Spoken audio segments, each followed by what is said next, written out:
Selamat malam saudara, Anda menyaksikan Indonesia Bicara malam hari ini bersama saya Maya Karim. Jumlah akses masyarakat di situs judi daring diklaim turun hingga 50% setelah Satuan Tugas Pemberantasan Judi Daring yang dibentuk melalui keputusan Presiden nomor 21 tahun 2024 melakukan intervensi. Berdasarkan data PPATK, jumlah deposit masyarakat di situs judi daring saat ini turun signifikan menjadi 34,49 triliun rupiah. Sementara itu, baru-baru ini Kepala BP2MI Beni Ramdhani mengungkap sejumlah inisial nama pengelola judi daring. Bareskrim Polri pun kemudian mendalami pernyataan Kepala BP2MI itu. Lalu bagaimana pemberantasan judi daring hingga saat ini? Kita akan bahas bersama dalam Dialog Indonesia Bicara malam hari ini. Saat ini kami sudah terhubung dengan Dirjen Informasi dan Komunikasi Publik Kemenkominfo, sekaligus juga sebagai Wakil Ketua Harian Pencegahan Satgas Judi Daring, Bapak Usman Kansong. Selamat malam, Pak Usman. Selamat malam, Mbak. Baik, kita Selamat juga. Malam, Mas Pratama, Bu Yenti. Malam, Pak Dirjen. Malam, Pak Usman. Baik, seperti sudah disapa oleh Pak Usman, kita juga sudah terhubung bersama dengan Ketua Umum Masyarakat Hukum Pidana dan Kriminologi Indonesia, MAHUPIKI, Ibu Yenti Garnasih, dan Chairman Lembaga Keamanan Siber Cisrek, Pak atau Mas Pratama Persada. Selamat malam, Bu Yenti. Selamat malam, Mas Tama. Selamat malam. Selamat malam. Baik, Pak Usman, kita ingin dengar terlebih dahulu sejauh ini setelah pembentukan Satgas Pemberantasan Judi Daring ini seperti apa, Pak, yang sudah dikerjakan dan informasi terbaru setelah 1,5 bulan beroperasi. Iya, jadi kita terus melakukan pemantauan judi online di ruang digital, dan kita terus melakukan take down konten maupun blokir website, dan total dalam 1 tahun ya sampai 16 Juli 2024, sejak 17 Juli 2023 sudah hampir 2,6 juta ya, website konten yang kita blokir. Ya, kemudian hasil evaluasi Kominfo ya secara internal kemarin sudah disampaikan oleh Pak Menkominfo dalam satu kesempatan bahwa terjadi penurunan take down yang kita lakukan. Ya, kasarannya itu seperti yang tadi Anda sebutkan, ya 50 atau 40 sampai 50%. Ya, tetapi Menkominfo kemarin juga menyatakan kalau bisa dalam waktu yang tidak terlalu lama kita bisa menurunkan sampai 80% begitu. Nah, paling tidak yang bisa kita tarik garis secara umum, kalau kita tidak melakukan take down, tidak dibentuk satgas, tidak ada pemblokiran rekening, paling tidak angka lonjakannya ini akan meningkat. Ya, angka lonjakannya ini akan meningkat. Tadi sudah disebutkan bahwa PPATK mengatakan ada penurunan yang lumayan signifikan ya dalam transaksi begitu. Baik, Pak Usman, ini yang di take down termasuk iklan atau promosi judi online yang juga berada di situs-situs atau web pemerintahan. Seperti apa penanganannya, Pak? Ya, jadi situs judi online menyusup ke situs pemerintah dan situs pendidikan ini sebetulnya sudah lama terjadi, dan begitu ada kasus biasanya kami langsung berkomunikasi dengan pemegang situs juga dengan BSSN untuk menyelesaikan persoalan tersebut. Ya, kemarin ramai lagi adanya penyusupan judi online, konten-konten judi online ke situs pendidikan maupun situs uang terbesar CNB maupun situs pemerintah. Ya, ini terjadi karena adanya penangkapan yang dilakukan oleh polisi ya terhadap bandar ataupun perantara judi online operator di Jakarta Barat, dan mereka selain menjadi perantara juga bertugas menyusupkan situs-situs judi online ataupun konten judi online ke situs-situs pemerintah maupun situs-situs pendidikan ya ac.id itu begitu. Nah, untuk iklan-iklan judi online, terutama yang ada di platform, selain kami melakukan take down bila menemukan atau mendapat laporan adanya iklan judi online, kita sudah bersurat ya kepada semua platform agar menolak iklan judi online. Ya, kalau iklan ini kan pasti kulonuwun dulu, dia pasti ada transaksi dulu dengan platform karena harus ada pembayaran di situ. Ya memang kalau platform karena mereka semua berasal dari luar negeri, ya biasanya umumnya itu sebelumnya memang membiarkan itu, ya apalagi mereka mendapatkan duit ya. Tetapi dengan adanya surat kita, ya memang masih ada, tetapi paling tidak bisa kita kurangi iklan-iklan judi online yang masuk melalui platform digital. Oke, baik. Jadi untuk penyusupan di situs pemerintahan dan situs pendidikan juga sudah ditindaklanjuti. Saya ingin ke Bu Yenti. Bu Yenti tadi mendengar apa yang disampaikan oleh Pak Dirjen terkait dengan pencapaian yang sudah dilakukan oleh Satgas Pemberantasan Judi Daring. Bagaimana Ibu melihat efektivitas dari Satgas Pemberantasan Judi Daring dan apa sekiranya yang perlu diapresiasi sekaligus juga perlu diperkuat atau diperbaiki? Ya baik, kalau kita bicara judi online ya, dan kemudian saya yang memberikan satu statement atau beberapa kata-kata ini adalah pasti berkaitan dengan kejahatannya, kejahatan judi online. Jadi tadi Satgas juga kan sebetulnya Satgas ini kita bukan berbicara bagaimana situs-situs itu saja, bagaimana akun-akun, tetapi bagaimana bahwa akun-akun yang bermuatan judi online itu adalah tindak pidana IT. Dan kemudian ancaman pidananya juga 10 tahun. Dan kemudian juga hasil kejahatan dari para pelaku ini juga luar biasa. Dan kemudian kita akan berbicara bahwa aliran dana itu kemana. Jadi kedepannya setelah ini mungkin sudah juga ya Pak oleh Satgas, tentu harus ada tindakan-tindakan bagaimana bukan saja sekedar menurunkan, tetapi kan ini sudah jalan, uangnya banyak sekali ya, dan kita khawatir uang itu untuk apa selain memang pelaku-pelaku itu kan ada yang kehilangan uangnya karena teriming-iming, kemudian ada pihak tertentu yang memfasilitasi judi online. Mungkin Pak Pratama nanti akan membahasnya bagaimana cara sehingga mudah sekali orang terjebak pada permainan judi online. Selain itu dalam hukum pidana itu ada yang namanya penyertaan. Ini tidak mungkin orang bikin situs atau bikin akun itu sendiri. Pasti ada yang lain. Kemudian ada aliran dana ke luar negeri. Di sana ada admin yang seperti Polres Ciamis katakan bahwa pelakunya itu ternyata orang Ciamis yang ditangkap oleh Kapolres Ciamis pada waktu dia mau akan ke Kamboja, di mana istri dan adik iparnya di Kamboja sebagai admin orang Indonesia. Dan itu harus ditelusuri. Ini adalah Polres yang kecil. Apalagi kalau sudah skopnya lebih besar lagi, artinya pola atau strategi yang dilakukan oleh Kapolres Ciamis ini harusnya digunakan juga oleh Polres-Polres lain menggunakan cyber patroli dari polisi tersebut. Karena bagaimanapun juga kita tidak boleh puas dengan bahwa ini sudah turun. Tidak, ini sudah terjadi kejahatan.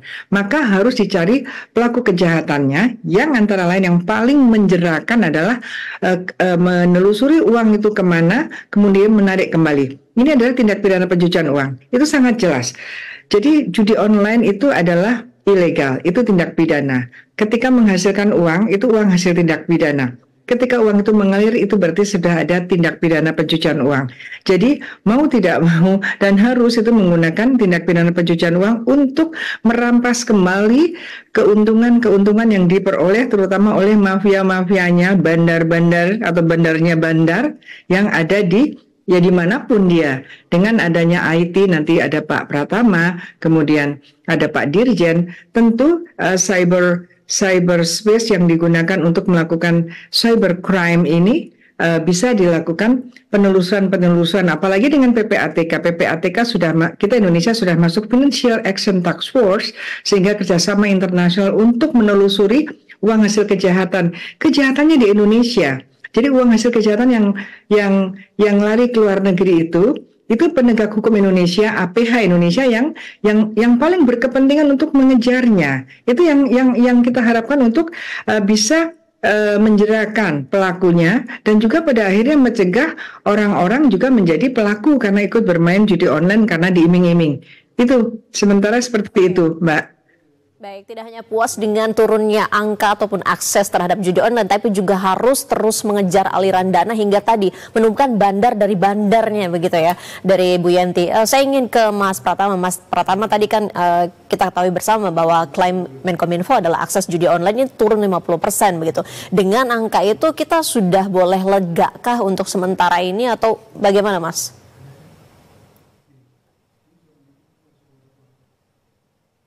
Baik, masih belum ada suara? Masih di mute, Mas? Maaf. Yang pertama saya mengapresiasi dulu nih kepada Pak Dirjen, kepada Kominfo gitu, yang sudah dilakukan memblokir 2,5 juta lebih website judi online gitu. Dan tadi sejam yang lalu Pak Dirjen, saya tanya temen yang dia punya akun judi online. Sejam yang lalu saya coba masih bisa untuk login. Ini tadi barusan saya coba udah nggak bisa gitu. Jadi memang kerjanya beneran lah Kominfo gitu. Tetapi kita lihat tadi malam juga saya dengan Pak Dirjen live di salah satu stasiun TV gitu. Ternyata transaksi uang yang beredar gara-gara judi online ini naik gitu. Nah, saya nggak tahu ya korelasinya seperti apa begitu. Tetapi seperti apa yang dikatakan Pak Dirjen tadi gitu, ya mungkin ini adalah lumayan gitu. Maksudnya adalah kalau nggak dicegah, mungkin bisa 2 kali lipatnya gitu, mungkin bisa 3 kali lipatnya gitu. Jadi ini mencegah. Tapi apakah kita berpuas dengan hasil ini? Menurut saya tidak gitu. Jadi ini adalah proses yang mungkin harus dilakukan terus-menerus gitu. Terutama juga kalau kita lihat ya. Saat ini begitu banyak yang diblokir, Kominfo mungkin akan kesulitan ketika si bandar judi ini, agen judi ini, mereka melakukan peretasan ke situs-situs pemerintah, situs-situs akademik, situs-situs militer begitu untuk menyusupkan landing page judi online-nya gitu. Dan barusan saya cek ternyata masih banyak juga Pengadilan Negeri Jakarta Selatan, Pengadilan Negeri Sampit, kemudian Bone Bolangkap Kabupaten, Pemerintah Kabupaten Cirebon, PTA Gorontalo, ini masih ada gitu dan ini susah gitu. Kalau diblokir semuanya akan keblokir itu domain utamanya gitu. Sehingga mungkin perlu disampaikan juga kepada para pengelola website milik pemerintah ini, terutama pemerintah daerah gitu, harus ngecek bener ini di situs-situsnya gitu. Karena jangan sampai nanti Kominfo bisa melakukan blokir ke website-website yang memang berekstensi publik gitu, yang bisa diakses, yang bisa dibeli publik gitu, tapi ternyata masalahnya masuk dari website-website yang dari government gitu. Ya kan tetap bisa main gitu. Nah, kemudian yang kedua adalah cara yang paling efektif untuk memutus judi online ini sebenarnya ada 2 gitu. Kalau kita mau secara teknologi, yang pertama adalah memutus link permainannya. Saya sering ngomong ini memutus link permainannya gitu karena ini memang tricky gitu. Dari ribuan website, jutaan website itu mereka hanya masuk ke dalam 4 atau 5 game permainan yang sama gitu. Jadi agennya mana saja, permainannya sama. Nah, itu yang mungkin nanti akan kita cari, itu harus diblokir gitu. Kemudian yang kedua adalah dari sisi keuangan. Nah, tadi Bu Yanti bilang penelusuran rekening. Mungkin perlu saya sampaikan bahwa rekening yang digunakan tuh Bu Yanti itu bukan rekeningnya sendiri tuh, bukan rekening milik orang gitu. Ini rekening yang mereka beli kemudian dimanfaatkan untuk deposit, untuk withdraw gitu. Jadi kalau mau ngejar memang adalah rekening-rekening yang ujungnya mungkin di tier atau level ke-5 atau ke-6 gitu, yang sebagai pengepulnya gitu. Nah, cuma ternyata ada masalah juga. Pengepul-pengepul ini ternyata rekeningnya ada di luar negeri gitu, ada di Cayman Island, ada di Singapura, ada di mana-mana gitu. Nah, itu yang membutuhkan mungkin kerjasama internasional. Nah, saya mengharapkan sih Satgas Judi Online ini, karena stakeholdernya banyak gitu, memang bisa bekerja sama secara baik, berkolaborasi dengan baik gitu. Misalkan ternyata PPATK itu dia akan menunggu laporan dari bank gitu untuk melakukan blokir rekening gitu. Sedangkan bank itu sebenarnya dia udah tahu nih kalau misalkan ada satu rekening digunakan untuk judi online karena patternnya pasti tahu gitu. Nah, yang jadi masalah adalah ternyata bank itu nggak mau safe blocking gitu, walaupun sebenarnya bisa dia mau blokir dan waktu 5 hari gitu, tapi mereka nggak mau ngeblokir. Nah, mungkin ini yang di Satgas yang perlu dipus nih, karena bank udah pasti tahu nih Pak Dirjen ini gitu pattern rekening yang digunakan untuk judi online gitu. Nah, bank harusnya begitu melihat itu ya blokir aja gitu. Nanti dalam waktu 5 hari itu koordinasi dengan Satgas, ngomong sama PPATK, ini bener nggak untuk judi online? Karena ternyata PPATK itu juga suka kecolongan. Baik. Begitu sudah waktu yang blokir, begitu diblokir, rekeningnya tinggal sudah terkuras, sedikit, ya? sudah nggak ada, sudah kosong gitu. Nah, ini kerjasama ini menurut saya penting, dan saya bilang bahwa ini bisa dilakukan secara teknologi, bisa dilakukan gitu. Nah, mungkin peningkatan kapasitas kolaborasi yang perlu ditingkatkan di Satgas judi online ini gitu. Jadi ada dua sisi yang bisa dilakukan, baik itu secara teknologi maupun dari keuangan. Sayangnya di langkah keuangan ini membutuhkan langkah ataupun pengambilan tindakan blokir yang jauh lebih cepat begitu ya. Yang menghalangi, Mbak. Oke, kita akan lanjutkan perbincangan, namun kita harus kembali jeda. Pemirsa tetap bersama kami di Indonesia Bicara.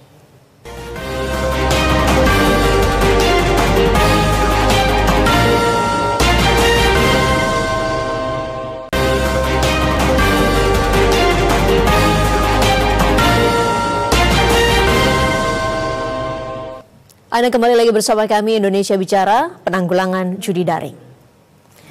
Saya ingin ke Bu Yenti. Bu Yenti, kita tahu beberapa hari yang lalu Kepala BP2MI membisikkan sejumlah inisial yang menjadi pertanyaan publik adalah kenapa kemudian justru informasi terkait dengan pengelola judi online ini lebih dulu keluar dari Kepala BP2MI, bukan dari penegak hukum. Iya, ini posisi seperti ini kan penting sekali ya. Artinya apa? Apa yang ini saya minta maaf sekali kepada dua narasumber ini. Saya sangat fokus dari kejahatan ekonominya. Karena kalau kita bicara judi online, kita berbicara kejahatan. Pak Pratama berbicara bagaimana caranya secara teknis mengejar wire system yang digunakan dalam kejahatan. Demikian juga tugas dari Kominfo. Tapi yang paling penting adalah pemberantasan kejahatannya. Dalam hal seperti ini, ada satu pejabat yang menyatakan inisial dan disampaikan, menurut beliau disampaikan di depan presiden. Nah, ini dalam hukum pidana ini yang disebut menurut saya yang bersangkutan ini whistleblower ini, karena mengetahui bahwa ada loh namanya ini, inisialnya ini, dan sudah diperiksa oleh Barreskrim. Tentu kita semua berkepentingan untuk bagaimana caranya melindungi dan tetap Bapak Ramdhani itu tetap tidak mungkin kan seorang pejabat berbicara seperti itu, bahkan di depan presiden berbicara sesuatu yang sangat penting, di mana sebetulnya berbicara judi online, uang yang keluar negeri yang kemudian memang begitu pengumpulan, bahkan kita juga harus memberikan edukasi pada masyarakat, jangan sekali-kali memberikan KTP-nya hanya karena meminjamkan KTP-nya hanya dikasih uang beberapa untuk buka rekening-rekening yang sudah kita bicarakan beberapa bulan yang lalu, dan kemudian nanti ada layer-layer itulah. TPPU berbicara seperti itu, mulai dari placement pertama kali, kemudian layering, and then integration uang itu. Dan selalu karena di Indonesia pasti ada unsur orang Indonesianya, itu pasti. Nah ini bisa menjadi, meskipun kemungkinan mereka ada putusnya mata rantai ya, seperti perdagangan narkoba, tapi bagi penegak hukum kejahatan ekonomi secara cyber money laundering or white collar crime related with economic crime by cyber itu bukan sesuatu yang baru. Artinya apa? Kita bukan hanya melihat saja bagaimana suatu saat kita mendengarkan tentang Panama Papers yang juga ada orang-orang oknum-oknum Indonesia. Artinya, nah kita mau apa tidak dengan adanya Pak Dirjen, dengan Kominfo dan sebagainya, ahli-ahli seperti ini. Ini yang harus dimanfaatkan, bagaimana berupaya bersama-sama memberantas kejahatan judi online ini, termasuk penampungnya, termasuk yang dikatakan oleh Pak Ramdhani tadi. Dan harusnya ini sudah ada penyelidikan, pasti penyelidikan sudah ada, bahkan penetap, harusnya ada orang mengatakan ini loh tersangkanya gitu kan, intinya ke sana arahnya gitu ya. Ya ini harusnya dilindungi, harusnya kita semua berkepentingan untuk agar judi online ini diberantas, termasuk tadi yang disampaikan oleh Pak Pratama, banknya. Karena kalau ada transaksi antar bank saja, siapapun itu dan berapa kali pun, itu yang penting kalau sama dengan bank dia dapat 2.500, kalau antar bank 6.500, itu aja berapa juta kali. Itu pada waktu bermain judi online-nya. Belum lagi setelah terkumpul, itu sebetulnya ditelusuri bisa, sangat bisa. Karena itu wire system, kecuali kalau sudah keluar, uangnya sudah cash, nah itu agak susah. Tetapi penelusuran itu tadi Pak Pratama mengatakan memang nanti di ujung gitu kan, memang money laundering itu adalah berbicara uang hasil kejahatan itu di hilir, bukan di hulu. Nah, untuk ke hilir ini kan sudah ada beberapa stepnya. Dalam hukum pidana itulah nanti yang akan diperiksa dan kemudian menyampaikan, dan saksinya ada. Sebagai contoh itu tadi yang kecil, contoh kecil ya, ratusan miliar saja di Kabupaten Ciamis, ya kan? Itu kan yang kecil saja karena Kapolresnya bergegas. Kalau semua Kapolres seperti itu, ya kan itu bagus sekali kan, artinya sudah diketahui, semuanya ketahui ini. Jangan-jangan seluruh Indonesia itu yang ada judi online-nya satu sasaran di sana gitu ya. Waktu itu sudah harusnya diapresiasi. Oh ya, saya minta maaf Pak Dirjen, tadi saking bungahnya lupa nggak mengapresiasi Pak Dirjen. Apresiasi sekali ya, sampai turun 50%, tapi agak sedih juga turun mainnya itu belum tentu aliran dana hasil kejahatannya itu turun. Itu kan memang tidak garis lurus dengan itu. Nah, ini yang harus dicegah. Tugas negara adalah kita bukan berkaitan dengan tidak boleh main judi, bukan. Kita adalah jangan ada kejahatan judi, bahkan ada orang yang diuntungkan dari hasil judi online. Dan bahayanya lagi dari pemberitaan tentu saja bahwa hasil judi online itu ternyata juga untuk membiayai kegiatan-kegiatan tertentu. Nah, ini sangat tidak bermoral satu negara menggunakan hasil-hasil kejahatan untuk mencapai jabatan-jabatan tertentu, atau dulu disampaikan oleh PPATK. Ada pendanaan partai-partai politik dari judi online. Bahkan sebelumnya, ini muncul pertama kali bersamaan dengan kasus Sambo. Itu kencang sekali tentang adanya judi online. Nah, ini katanya, ini kan memang sudah lama sekali. Jadi tidak mungkin kita bahas terus hanya dibahas di TV, sementara penegak hukumnya kemana, gitu kan? Nah, ini yang saya berpikir, aduh ini gimana ada pernyataan seperti ini dan kemudian diperiksa. Harapannya jangan setelah diperiksa langsung hilang gitu kan, ya harus bertanggung jawab. Tidak mungkin juga menggunakan ruangan masyarakat ini untuk berbicara yang tidak benar, kan tidak mungkin seorang pejabat begitu. Bukan asumsi ya, tapi itulah yang kita rasakan sebagai masyarakat. Ada pejabat menyatakan ini bahwa ada kejahatannya sekian tahun seperti ini, dan ada orang yang sampai sebagai pelaku tetap ya, tapi kemudian keluarganya semuanya sampai berantakan dan lain sebagainya. Ini kan tugas negara untuk mensejahterakan, untuk menghindarkan masyarakatnya menjadi miskin karena terlibat judi online, dan tidak membiarkan orang-orang yang menikmati uang hasil judi online, apalagi untuk memberikan supporting pembangunan di Indonesia. Demikian. Oke, baik Bu Yanti. Masih terkait dengan pernyataan yang disampaikan oleh Kepala BP2MI, Pak Beni Ramdhani, apakah kemudian Satgas akan mendalami pernyataan itu, Pak Usman? Iya, dan sudah didalami ya. Kemarin kan Pak Beni diperiksa oleh Polri, dan Polri adalah bagian dari tim penindakan di dalam Satgas Pemberantasan Judi Online. Tetapi yang ingin saya sampaikan ketika keluar dari ruang pemeriksaan, Pak Beni ini kan mengatakan bahwa apa yang dia sampaikan di dalam rapat terbatas kabinet tahun lalu itu sebetulnya konteks utamanya adalah kasus TPPO. Jadi tindak pidana perdagangan orang, yang memang di antara kasus TPPO itu ada pekerja Indonesia yang dipekerjakan di tempat judi online. Ya, jadi konteksnya itu. Karena itulah kemudian Polri mendalami dan kemudian memfollow up. Ya, akan memfollow up saya kira ya keterangan Pak Beni seperti apa. Kalau ini terkait TPPO dan judi online, ya saya kira kita bisa menangani dua perkara sekaligus ya, TPPO-nya dan juga judi online-nya begitu. Baik, saya ingin ke Mas Pratama berikutnya. Sebetulnya tadi kan sudah disampaikan cara efektif untuk menelusuri dan membongkar jaringan judi online, begitu ya. Bisa teknologi dan juga bisa melalui cara keuangan, begitu. Apa yang kemudian mata rantai yang terputus seperti sempat disampaikan oleh Bu Yenti hingga kita rasanya sulit begitu untuk mengejar bandar yang merupakan bandar dari bandarnya, begitu Mas Tama?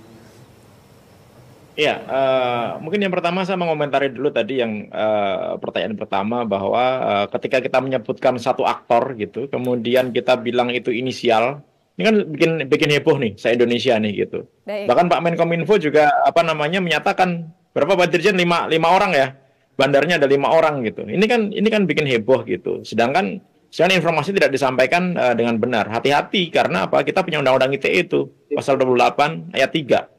Gitu, membuat berita palsu yang bisa membuat gaduh, membuat rusuh, ancaman hukumannya 6 tahun penjara, denda 1 miliar gitu. Kalau nanti nggak terbukti, bahaya nih. Kenapa? Karena ini membuat berita yang tidak benar gitu. Kalau terbukti bagus gitu. Berarti kita bisa ngambil bukan dari sisi teknologi Mbak Maya, tapi dari sisi bandarnya. Ini bandar kalau dihabisin, selesai udah judi online, nggak ada yang ngelanjutin nih gitu. Jadi bisa dari sisi teknologi, bisa dari sisi non-teknologi, yaitu pemain-pemain, player-playernya ini dihabisin gitu. Nah, kalau kita berbicara masalah teknologi, kenapa kok nggak selesai-selesai gitu? Ya karena kalau menurut saya, yang pertama, masalah kemauan ya, niat sih kalau menurut saya gitu. Ini serius nggak sih gitu? Ini mau kita berantas gitu. Nah, kan beberapa mengatakan bahwa ini ya dibuat Satgas artinya serius gitu. Iya, Satgas memang kelihatan serius gitu, tapi untuk menghentikan ini perlu keseriusan lagi gitu. Misalkan yang tadi saya bilang, ya udah kan Bank Indonesia termasuk dalam Satgasnya, OJK termasuk dalam Satgasnya gitu. Bisa bikin regulasi, bisa bikin aturan bahwa bank diwajibkan untuk melakukan blokir gitu ketika terindikasi ada rekening yang digunakan untuk judi online gitu. Udah nggak usah kemana-mana, blokir aja. Setelah itu baru rapatin sama tim Satgas gitu. Kemudian yang kedua, kita tahu bahwa permainan ini adalah permainan yang berbasiskan internet. Artinya apa? Menggunakan IP address gitu. Nah, IP address nih yang harus kita kejar gitu, permainan harus kita kejar. Kalau kita pernah nyoba gitu main judi online, lihat gitu, itu yang tadi saya bilang, itu linknya itu nggak banyak, gamenya itu nggak banyak gitu. Dari semua agen itu mainnya itu cuma 3-4 game aja gitu. Nah, itu yang sebenarnya perlu kita cut. Yang jadi masalah adalah sekarang orang-orang ini, penjahat-penjahat juga semakin berkembang. Ketika kemarin dia bilang hanya menggunakan nomor rekening, transfer gitu, menggunakan bank, gampang deteksi, mereka menggunakan dompet digital gitu, OVO, GoPay dan lain-lain gitu. Kemudian ketika itu bisa dideteksi juga, mereka menggunakan pulsa. Jadi kita bisa bayar pakai pulsa. Ketika itu bisa dideteksi lagi, mereka menggunakan voucher game. Nah, ini kan bingung juga. Gimana kita bisa mendeteksi voucher game, beli voucher game yang digunakan untuk main judi online sama untuk main game beneran. Nah, ini jadi problem juga nih gitu. Nah, oleh karena itu memang butuh langkah-langkah kreatif nih tim Satgas nih Pak Dirjen nih gitu untuk mengantisipasi ini. Perlu kita deteksi juga voucher game apa yang digunakan oleh para agen-agen ini gitu untuk melakukan transaksi judinya ini gitu. Karena susah loh kalau kita ngomongnya beli voucher. Kalau kita beli voucher biasa, beli bisa di Indomaret, bisa di Alfamart, bisa di mana-mana, bisa online gitu. Yang itu nggak ada hubungannya dengan permainan judi gitu. Walaupun akhirnya voucher itu bisa kita gunakan untuk deposit judi. Nah, itu permasalahan yang baru lagi gitu. Oleh karena itu kenapa saya bilang untuk menghentikan itu yang di stop itu adalah gamenya. Udah kita bikin orang Indonesia nggak bisa main judi online. Udah itu aja dulu gitu. Yang kedua, kita bikin orang Indonesia nggak bisa deposit gitu. Udah. Sambil kita nunggu nanti Satgas nyari aktor-aktor yang di inisial tadi itu bisa ketangkep gitu. Tapi sementara kita hentikan dulu ini supaya orang itu ketika main malas. Walaupun sekarang ya Pak Dirjen, ketika kita masuk ke dalam website judi online, mereka ngasih free VPN tuh. Jadi mereka ngasih petunjuk, ini ada VPN, silahkan diinstal, kalau mau main, nanti pakai ini aja, nggak akan dideteksi oleh Kominfo. Dia jelas-jelas berani ngomong gitu loh. Artinya apa? Mereka ini nantangin pemerintah kita gitu. Agen-agen ini nantangin kita. Mereka nantangin Kominfo ini gitu. Saat dengan ini nggak akan bisa dimonitor oleh Kominfo, nggak bisa dimonitor oleh polisi gitu. Kan kurang ajar namanya, iya kan? Artinya kita harus mencari langkah-langkah yang lebih inovasi lagi. Yaitu apa? Ya kita nanti Pak Dirjen harus nyuruh beberapa orangnya untuk daftar itu judi online-nya gitu, sehingga mereka bisa berkomunikasi dengan customer service-nya, mereka bisa berkomunikasi dengan agennya, sehingga bisa tahu setiap ganti rekening untuk deposit pasti tahu, setiap ganti link untuk melakukan game permainan pasti tahu, setiap ganti URL pasti dikasih tahu gitu. Nah itu aja kita kerjain aja. Jadi orang bisa main tapi terputus-putus. Sekarang main tiba-tiba sejam lagi putus. Main lagi dia deposit tiba-tiba nggak bisa deposit gitu. Lama-lama orang akan malas dan lama-lama dia akan berhenti sendiri gitu. Kalau nggak kayak gitu, mereka akan seneng, santai gitu. Karena permainannya itu menyenangkan dan itu bikin ketagihan. Dan ketika mereka ketagihan, nggak mikir keluarga, nggak mikir anak, nggak mikir sekolah, semuanya digunakan untuk main judi online. Akhirnya keluarga berantakan, begitu nggak punya duit mereka ngerampok, begal dan lain-lain, terjadilah masalah di masyarakat. Gitu menurut saya, Mbak. Harusnya ada orang yang tempatkan untuk menyusup ya begitu, untuk bisa memantau peralihan transaksi dari mulai tadi rekening bank, kemudian ke dompet digital, kemudian daftarin dulu rekeningnya ke PPATK. Kalau nggak ntar dibilang pemain judi online tuh. Baik, jadi baik. yang mata-mata itu daftarin dulu rekeningnya ke PPATK. Baik, baik. Oke, kita akan lanjutkan perbincangan, namun kita harus jeda. Pemirsa tetap bersama kami.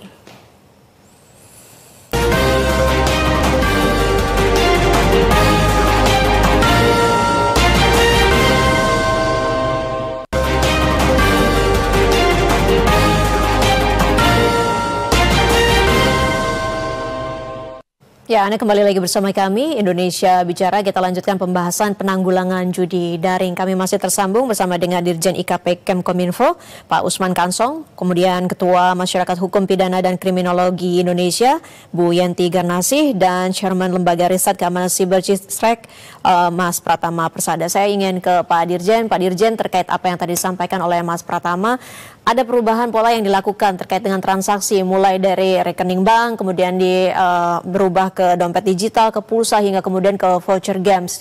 Apa kemudian langkah yang bisa dilakukan untuk mengejar perpindahan transaksi tersebut? Ya, untuk beberapa metode atau modus kita sebenarnya sudah mengidentifikasi. Ya, misalnya yang paling sering rekening, kemudian e-wallet. Karena itu kita libatkan Bank Indonesia di situ, ya. Dan yang memang baru, ya setelah Satgas dibentuk, kemudian mereka melakukan modus top up pulsa itu memang baru, ya, baru terjadi. Kemudian voucher game juga sebagai sesuatu yang relatif baru. Nah, kita sudah berkoordinasi tentu saja dengan Bank Indonesia karena urusan-urusan terkait dengan pembayaran digital itu menjadi wilayahnya Bank Indonesia.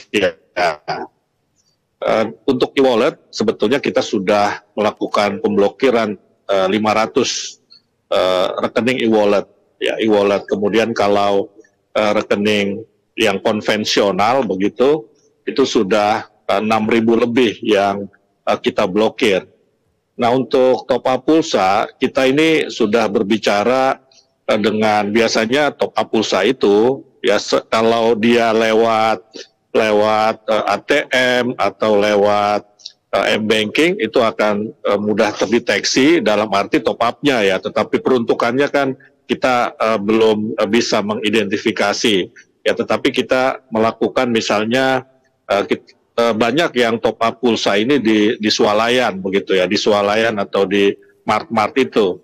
Nah, ini kita sudah berbicara dengan asosiasi ya, tetapi memang tidak mudah ya, masa orang mau top up dilarang dan dia tentu tidak bilang kalau top up-nya itu untuk judi barangkali begitu ya. Nah, ini saya sepakat kita harus lebih kreatif lagi ya, kita harus lakukan cara-cara yang lebih pintar dari yang mereka lakukan ya, misalnya game online. Game online itu sebetulnya sebelum Satgas dibentuk bulan Februari kita sudah mengeluarkan Permen Kominfo nomor 2 tahun 2024 yang melarang game online itu ada unsur judi online di dalamnya. Nah, jadi yang mengatakan bahwa judi online masuk lewat game online ya sebetulnya itu kamuflase saja. Pada dasarnya dia adalah judi online yang biasanya memang memberlakukan top up pulsa dan menjanjikan kalau menang dalam permainan game itu bisa mendapatkan sejumlah uang tertentu yang berlipat-lipat dari top up yang dia lakukan.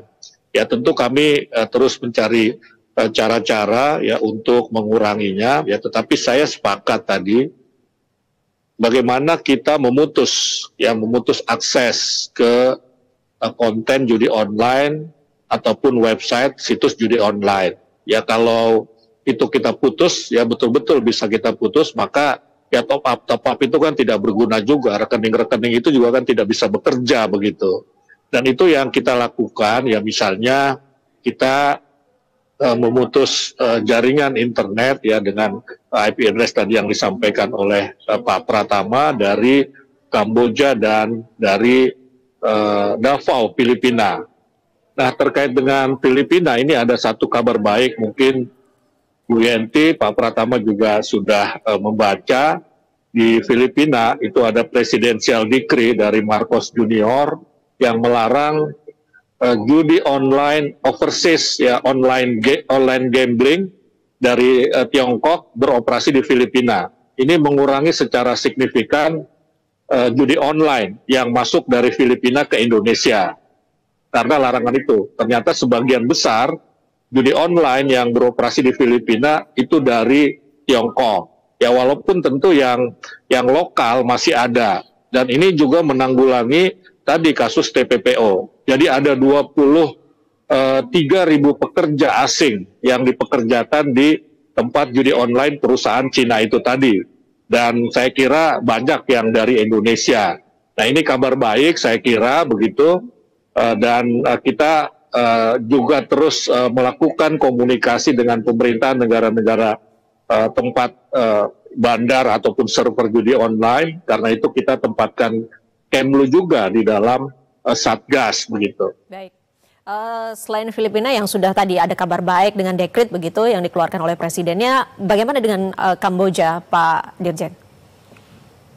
Iya, Kamboja memang belum, tetapi ada satu kasus ya seperti yang di Ciamis tadi Bu Yenti sampaikan, Polres Jakarta Barat itu berhasil mengungkap ya satu orang yang menjadi perantara, yang dia itu tadi dikatakan oleh Pak Pratama, dia pengepul rekening-rekening. Jadi warga dari Jakarta Barat itu dia datangi untuk membuat rekening, dibayar 1 juta rupiah, kemudian rekening dan ATM-nya itu dikirim ke Kamboja. Nah ini juga saya kira pengungkapan yang baik ya untuk tadi ya memutus link ya antara perantara yang ada di Indonesia dengan pusatnya di Kamboja. Nah kalau Kamboja memang belum mengeluarkan kebijakan sebagaimana di Filipina. Baik, menanggapi apa yang tadi disampaikan oleh Pak Dirjen bahwa ternyata pusatnya ada di Filipina dan Kamboja, sesungguhnya Bu Yenti apa yang perlu diperkuat sehingga pengungkapannya tidak selesai di agen dan pelaku yang ada di lokal saja di Indonesia, tapi seperti yang dilakukan oleh Polsek, seperti yang dilakukan oleh di Ciamis begitu, sebetulnya apakah kita bisa melakukan jerat hukum terhadap mereka yang berada di luar? Iya. Ya bisa, jadi kan seperti yang contoh yang Ciamis sedang jalan kan, adanya ada orang Indonesia, yang bahkan orang Indonesia yang Ciamis itu dia ke Kamboja, dan istri dan iparnya itu justru menjadi admin di Kamboja, tapi mungkin ke Kambojanya itu bukan TPPO ya, karena itu sudah agree dengan suaminya, ya kan begitu. Tapi ada juga yang direkrut yang sengaja ataukah memang TPPO murni ditipu dan sebagainya, ternyata diperlakukan seperti itu kan sudah lama ya, sudah menjadi bagian problem Indonesia. Tapi memang judi online ini memang problem bersama. Selain penegakan hukum dari satu sisi, tentu penegakan hukum yang kita harapkan menjadi hal yang menyakutkan bagi mereka. Termasuk yang disampaikan oleh Pak Pratama tadi, ide tentang undercover buy-nya ya. kita bikin undercover buy yang tentu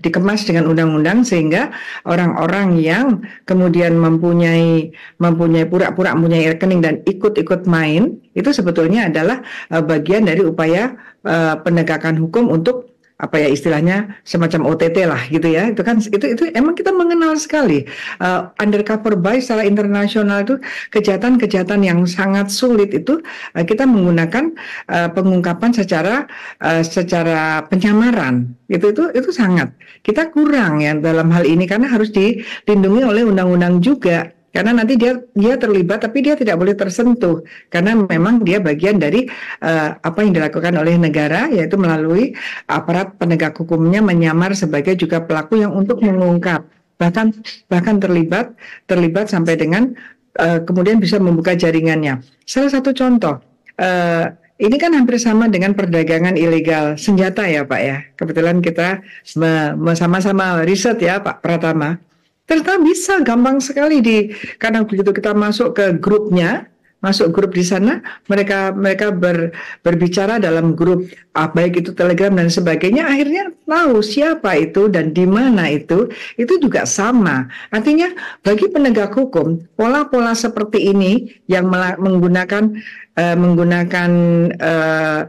transaksi yang anonim atau bukan nama sesungguhnya tapi nama orang-orang lain dan menjual atau melakukan kegiatan-kegiatan yang namanya kejahatan itu bukan sesuatu yang baru yang menggunakan cyber system. Kita punya direktur siber, kemudian kita di Kominfo juga ada. Kita punya komunitas seperti Pak Pratama dan sebagainya. Ini tinggal kita berdayakan dan ini ya saya kaget sekali karena saya juga mencoba menanyakan di bagian lain ya, bagaimana sih masyarakat kita posisinya ketika dia ternyata menjadi miskin karena ikut main judi online.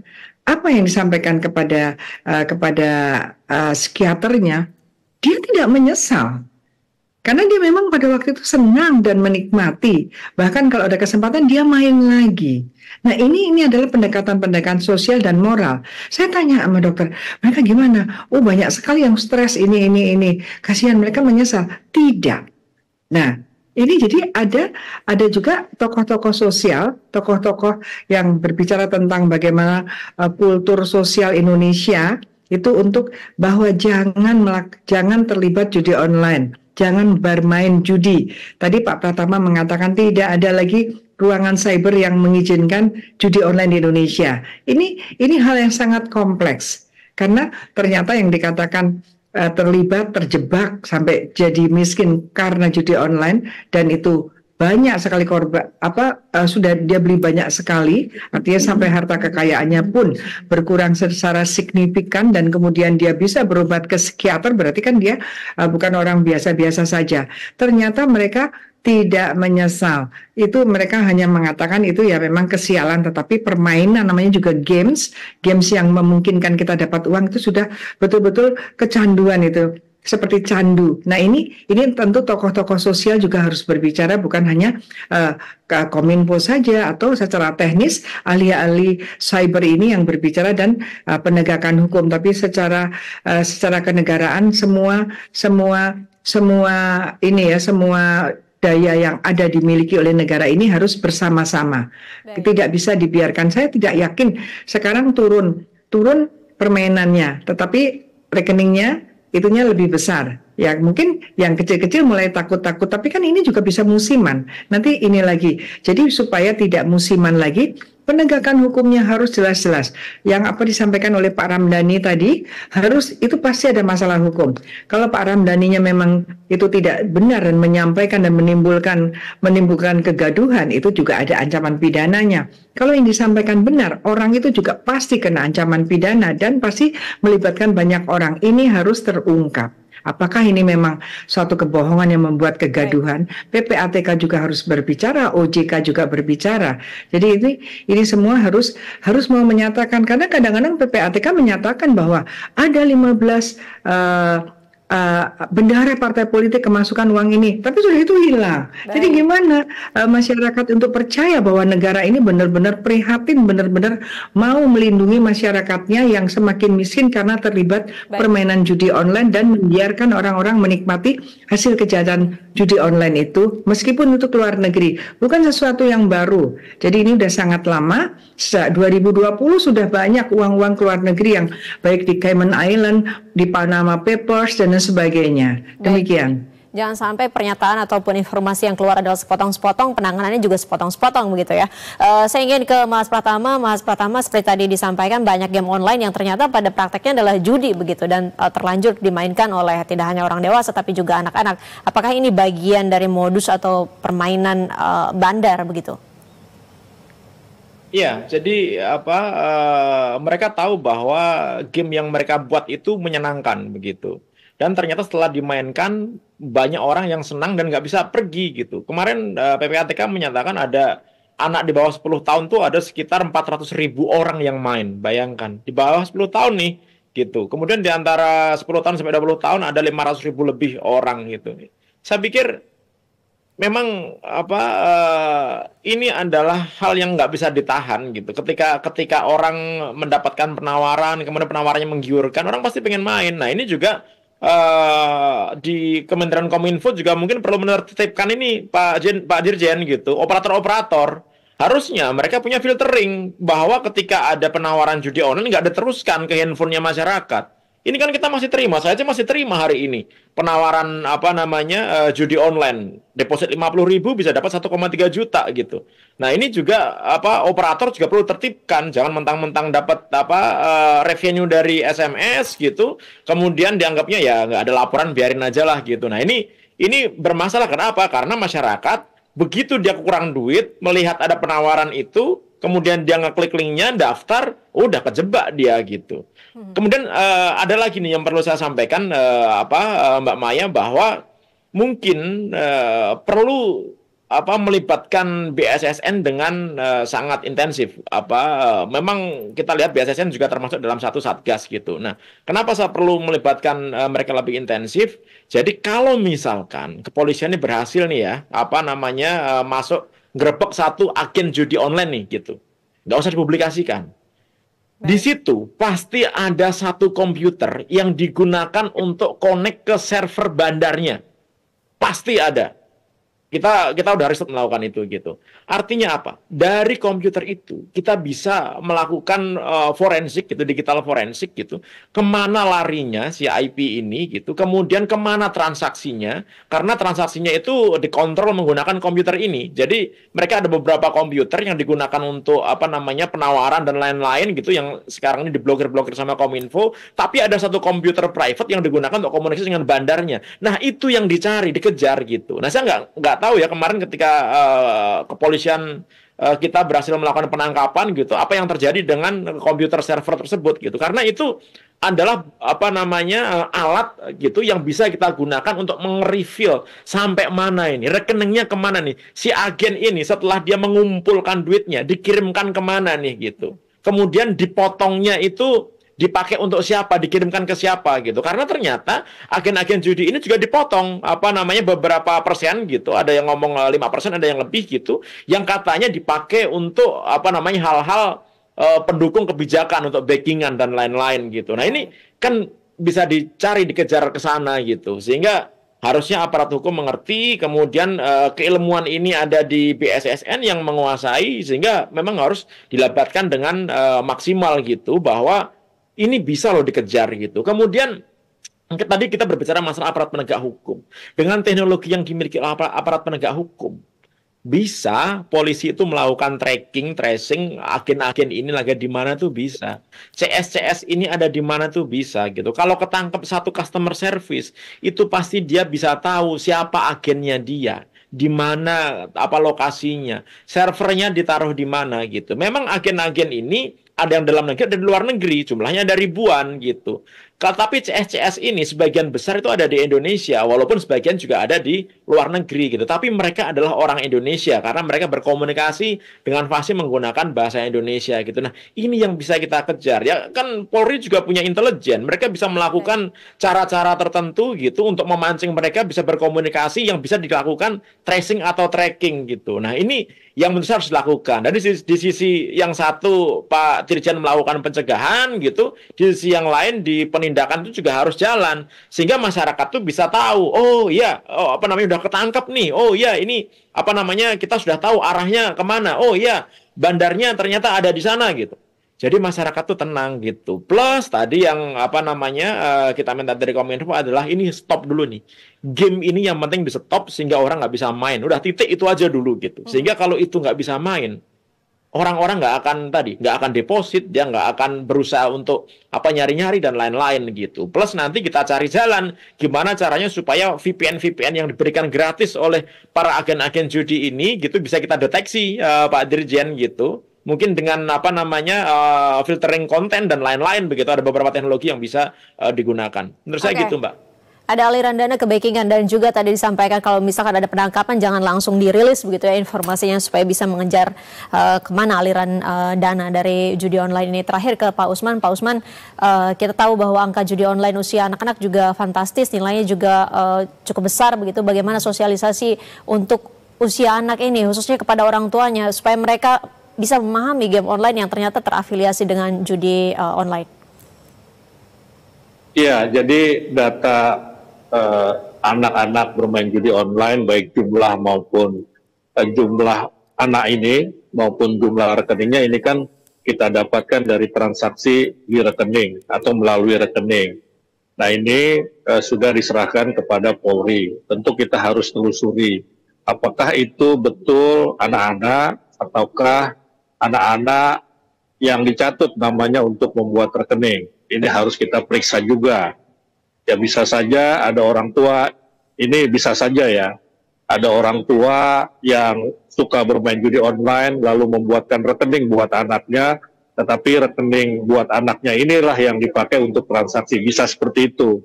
Ya karena itu kita harus terus mendetailkan jumlah anak yang terlibat judi online maupun jumlah transaksinya.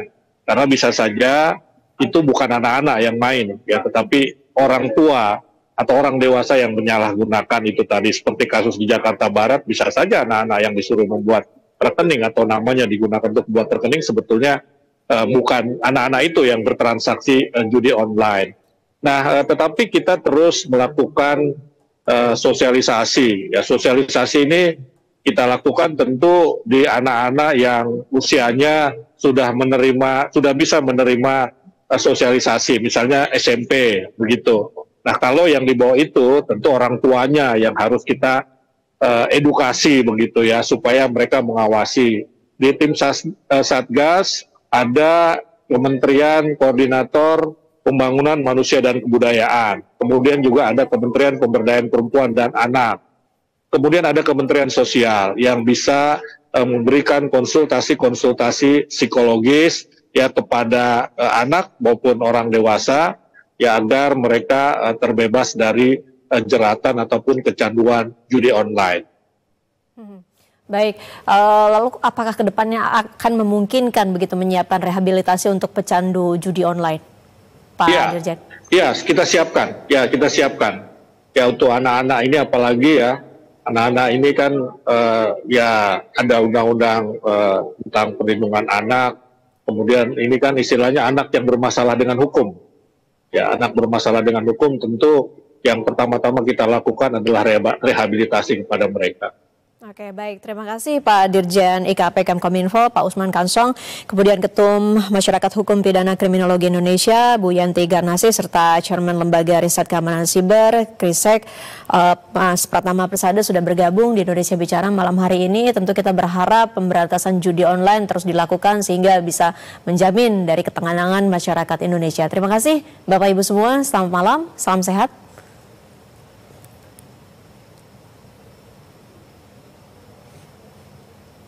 Ya, saudara, demikianlah Indonesia Bicara untuk malam hari ini. Saya Maya Karim, pamit undur diri. Selamat malam. Sampai jumpa.